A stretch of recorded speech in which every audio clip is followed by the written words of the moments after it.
In today's video, you're going to discover how plants can lead you to diamonds in nature. It sounds a bit unusual, even hard to believe, I know. But stick with me, because by the end, it will all make sense. And the big question is, could some of these plants be growing in your area right now, right under your nose without you even realizing it? These plants are called indicator species. They have the incredible ability to reveal, without meaning to, the presence of valuable minerals in the soil. In other words, if you find a plant like this growing in your backyard, in a rural area near your home, or even in a place you visit often, it might be hiding a secret that could change your life. One of these plants is called Pandanus candelabrum, and it's not the only one. There are several other species that act as natural indicators of diamond-rich soils, because they can only develop well in areas where there is kimberlite, a rare volcanic rock known for bringing high-quality diamonds from deep within the earth up toward the surface. But how is that even possible? How could a simple plant give away the presence of one of the most valuable gemstones in the world? What is it about the soil chemistry, the rocks, and the root systems of these plants that creates such a direct connection with kimberlite deposits? And even more importantly, what are the other plant species with this same surprising ability? And how can you learn to recognize them? That's exactly what we're going to explore in today's video. You'll understand how nature can become a real ally in the search for hidden treasures, learning how to identify these plants, what kind of environment they appear in, and why they're so often associated with rocks and soils rich in rare minerals like diamonds. So get ready, because for the first time you're going to see how to combine botany, geology, and a true spirit of adventure to decode these natural clues. But where did this brilliant idea of using plants to identify diamonds in the soil actually come from? It all started across the Atlantic, in the heart of West Africa, where dense tropical forests stretch over ancient lands shaped by geological forces that go back hundreds of millions of years. For decades, nothing seemed out of the ordinary, until one unassuming plant quietly caught the attention of the global scientific community. Its name? Pandanus candelabrum. This spiky, towering plant with long blade-shaped leaves arranged in a spiral pattern much like a palm tree had long gone unnoticed, blending in with thousands of native species in the region. But in 2015, something changed. Geologist and diamond expert Stephen Haggerty from Florida International University made a curious observation. This plant never appeared just anywhere. Every time it showed up, geologic surveys revealed a striking pattern. There was always a kimberlite pipe buried beneath its roots. Haggerty, who had previously worked with the United States Geological Survey and is recognized as one of the world's leading specialists in diamond prospecting, became intrigued by the frequency of this correlation. After many years of field research in Liberia, he finally confirmed the link between the Pandanus candelabrum and the presence of kimberlite, the volcanic rock known as the primary host for natural diamonds. It was the first time a plant had ever been identified as a direct bioindicator of kimberlite, and by extension, a potential guide to finding precious stones. Now, if you're not familiar with kimberlite, here's a simple explanation. These are funnel-shaped geological structures that originate over 150 kilometers deep in the earth. During rare volcanic eruptions, kimberlite pipes transport diamonds formed in the Earth's mantle all the way to the surface. They don't create diamonds themselves. They serve as natural elevators, carrying high-pressure carbon crystals upward until they cool and solidify near the crust. Over millions of years, these rocks break down, releasing trace minerals into the soil. And that's exactly the kind of soil that attracts the Pandanus candelabrum. As kimberlite decomposes, it enriches the surrounding ground with magnesium, potassium, phosphorus, calcium, and even nickel, nutrients that this unique plant thrives on. It doesn't just tolerate those elements, it depends on them. In ordinary soil, it simply won't grow. It's as if this species evolved specifically to survive in the same places where diamonds might be hiding. So this kind of behavior is very rare. Most vegetation adapts to a wide range of conditions, but Pandanus candelabrum has tied its survival directly to underground geology. That evolutionary decision makes it an incredibly powerful tool for geologists, explorers, and gemstone prospectors alike. After all, locating a kimberlite body under layers of forest and soil is extremely difficult and expensive. But when a plant becomes a natural beacon pointing directly to a potential diamond deposit, everything changes. It's important to remember that kimberlite doesn't produce diamonds. It just transports them. These gemstones form deep in the mantle under immense pressure and heat, where carbon slowly crystallizes over billions of years. For these crystals to reach the surface, they need a ride. That ride comes in the form of a very specific and rare volcanic eruption that pushes up a column of kimberlite shaped like an inverted carrot. Once it reaches the surface, the rock cools, hardens, and eventually begins to erode, spreading valuable trace elements throughout the surrounding soil. And it's this mineral-rich ground, shaped by a unique geological process, that attracts Pandanus candelabrum. Even without spotting the kimberlite directly, finding this plant can be a reliable sign that there's something valuable hidden below. In other words, if you come across this species in an area with the right geologic profile, you might just be standing on diamond-bearing soil without even realizing it. But Pandanus candelabrum is not the only plant with this extraordinary behavior. In fact, researchers have documented at least 5 other species that also seem to grow preferentially on soils formed by kimberlite or with a nearly identical mineral profile. Each of them, in its own way, has adapted to survive in these rare conditions, becoming a kind of natural compass for anyone searching for hidden diamonds. And the next plant on our list is a truly fascinating one, often overlooked for its simple appearance, but carrying a name that hints at something much bigger. Laganocarpus adamantinus, also known as diamond grass. This small herbaceous grass with its fine, delicate leaves might seem like just another ordinary plant covering the fields. However, for geologists and botanists trained to recognize subtle environmental clues, the presence of this plant in certain areas can be the very first sign that kimberlite, and possibly diamonds, might be hiding just below the surface. This unique variety has been studied in greater depth by Brazilian researchers, especially in regions like the Cerrado and the highlands of central Brazil. These studies were part of major projects like Barbacenia and academic research conducted by the University of Brasilia and the Federal University of Minas Gerais. Laganocarpus adamantinus has a highly specific ecological preference. It naturally occurs only in certain types of rocky outcrops, particularly those derived from quartzite or, even more significantly, from weathered kimberlite bodies. In other words, it acts as a pioneer colonizer, one of the first representatives of the native flora to settle in areas where the surface shows signs of ancient geological shifts involving kimberlite exposure, something extremely rare.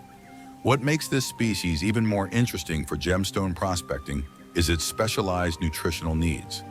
Botanical studies show that diamond grass thrives best in soils naturally enriched with high levels of magnesium, potassium, and phosphorus, the very minerals released as kimberlite weathers over thousands of years. It also seems to tolerate and even prefer soils containing significant amounts of nickel and iron, 2 elements commonly found in ultramafic rocks like kimberlite. In poorer soils, or those lacking this specific chemical profile, this species struggles to survive and tends to grow in small, stunted patches. Ecologically speaking, this representative of the regional flora has an extremely limited distribution. It grows in small clusters and rarely forms extensive vegetative mats, which makes its presence even more significant when detected during field surveys. In fact, in certain regions of Brazil, Laganocarpus adamantinus is considered a vulnerable species due to its narrow habitat range and the ongoing degradation of its natural environment. It usually appears in rocky clearings or along the edges of quartzite formations, where low-growing vegetation predominates. And it's precisely in these spots where, with careful observation and sample collection, experts often find traces of kimberlite and occasionally loose diamond fragments transported over time by erosion. The significance of this small but mighty plant has even been recognized by researchers in remote sensing and geoecological modeling. Teams from Embrapa and the Geological Survey of Brazil have included Laganocarpus adamantinus in national vegetation databases used to guide diamond exploration campaigns. By combining flora mapping with satellite imagery and geological surveys, they help uncover hidden natural gemstone deposits in some of the most remote and unexplored regions. Another plant that deserves special attention when it comes to the presence of diamonds in the soil is Schwartzia adamantium, commonly known as Meldorera. This species is a shrub or small tree that can reach up to 4 meters in height, with a twisted trunk that looks as if it has been shaped by time itself. At first glance, it might go unnoticed, but for researchers studying the flora of Brazil's Cerrado in the Central Plateau regions, it plays a crucial role in the complex puzzle of mineral prospecting.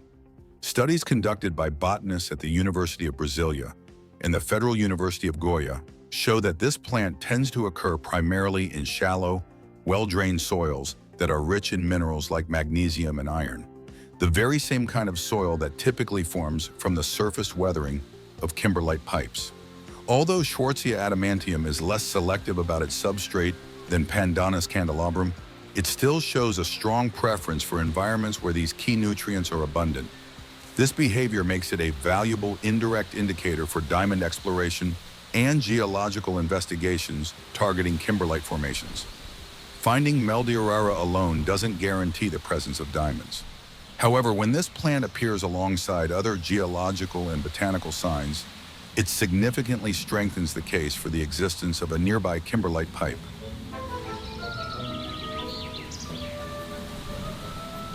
Continuing our journey through the plants that can reveal the presence of diamonds, we now arrive at Barbacenia ambrosioides. At first glance, this small plant doesn't seem particularly remarkable. With its slender stems and flowers that range from yellow to deep red, it looks like just another common species scattered across the fields of central Brazil. But beneath its modest appearance, Barbacenia ambrosioides hides a secret, one that has caught the attention of teams of botanists from the Federal University of Minas Gerais. This plant, a member of the Vellozia family, thrives in soils that are poor in organic matter, but rich in specific minerals such as magnesium, iron, and phosphorus, the very nutrients that accumulate in areas where kimberlite has decomposed over centuries.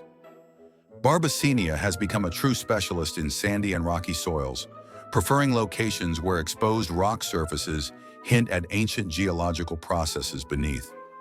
While it doesn't have as direct and exclusive an association with kimberlite pipes as Pandanus candelabrum does, the presence of Barbacenia ambrosioides in remote areas is still a strong indicator that the soil has undergone significant chemical changes, changes that are often linked to the presence of diamond-bearing rocks. In regions where the native flora remains relatively undisturbed, spotting this plant can serve as a small but important signal for gemstone hunters who know what to look for. Among the plants that can reveal hidden secrets beneath the ground, Vellozia holds a very special place. Affectionately known as the cinnamon gem, this plant is easily recognized by its delicate white and purple flowers that emerge between tough, resilient leaves, perfectly adapted to survive in some of the harshest terrains. Despite its beauty, Vellozia is a true survivor, thriving in soils that are extremely poor in organic matter, but exceptionally rich in minerals like magnesium and phosphorus, both signature elements released during the decomposition of kimberlite. Researchers from the University of Brasilia and the Federal University of Ouro Preto were among the first to highlight that certain species within the Vellozia genus, particularly those found in Brazil's Cerrado region, tend to occur in areas where the soil has been altered by ancient kimberlite activity. Thanks to its remarkable resistance to acidic and rocky soils, Vellozia is one of the few plant species capable of flourishing on exposed rock surfaces, areas where kimberlite formations often discreetly reach the surface. While finding a Vellozia on its own isn't enough to confirm the presence of diamonds, its occurrence alongside other known indicator species significantly boosts the chances that the ground has a favorable geological origin. In regions where the landscape remains relatively untouched by human activity, spotting clusters of these resilient plants can be a silent yet powerful clue that valuable minerals and perhaps even natural diamond deposits are hidden just beneath the surface. Just like Norantea guianensis, a delicate-looking climbing plant with a surprising connection to diamond-rich regions. Often referred to as the diamond plant, this species features horizontal branches, reddish roots along the stem, and a tendency to spread across dry, rocky soils. While it's widely distributed throughout tropical areas of South America, In some locations, its presence aligns closely with soils where kimberlite has already been confirmed. Unlike the other plants we've mentioned, Norantea guianensis doesn't rely exclusively on kimberlite-rich soils to thrive. Still, its vigorous growth in volcanic terrains or in areas with high levels of phosphorus and magnesium often raises eyebrows among experienced geologists. That's because it tends to show up in regions with the same chemical composition found in known diamond-bearing zones. Although Brazilian universities have led most of the published research on this species, Norantea guianensis has also appeared in botanical catalogs from the Royal Botanic Gardens in the UK and the Missouri Botanical Garden in the United States, mainly in studies related to biodiversity and ecological adaptation. Out in the field, the presence of this plant alone might not set off any alarms. But when it shows up alongside other diamond indicator species, it sends a clear message. It's definitely worth taking a closer look at the ground beneath your feet. Once you've identified one of these plants out in the field, the next step is to take a closer look at the ground, and you don't need expensive equipment to do that. You can start with simple actions like collecting loose gravel samples or scanning the area for unusual rock fragments. In some cases, natural erosion may have already exposed tiny pieces of kimberlite or even minerals commonly associated with diamonds, such as pyrope garnet, ilmenite, or spinel. With a bit of patience and a sharp eye, it's possible to find small crystals that were carried by time and water to riverbanks, hillsides, or open clearings. Now, let's say you actually find a crystal near one of these plants. How do you know if it's really a diamond? That's easily one of the most common questions we get. Yet the answer is not as simple as it seems. There are many other gemstones that can look just like diamonds: clear quartz, natural zircon, colorless topaz, and even white sapphires can fool even experienced eyes. The truth is, many of these stones have a strong shine and a raw appearance that makes them almost identical to real rough diamonds. And that's where the real risk begins. Because if you try to sell that stone without knowing what it really is, someone could easily offer you far less than it's worth, or even tell you it's worthless. This kind of thing happens all the time, especially to beginners who don't yet know what they're holding. And that's exactly why I created the ebook, Gemology Journey for Beginners. This guide was designed for people who want to identify the gemstones they find in nature, even without professional tools or advanced technical knowledge. Inside the ebook, you'll learn how to perform simple at-home tests to figure out whether your stone is a diamond or another valuable gem. And if you already follow the channel, you know this kind of knowledge can make all the difference between getting scammed or closing a fair and profitable deal with confidence. So don't wait, click the link in the description and grab your copy right now. And of course, if now's not the time and you just want to keep learning more about precious stones, you can become a channel member for a symbolic amount or simply subscribe and keep watching our next videos completely free. Speaking of which, don't miss the next one already showing up on your screen. Thanks for liking and for being part of this amazing community that keeps growing every day. Good luck, Gem Hunter.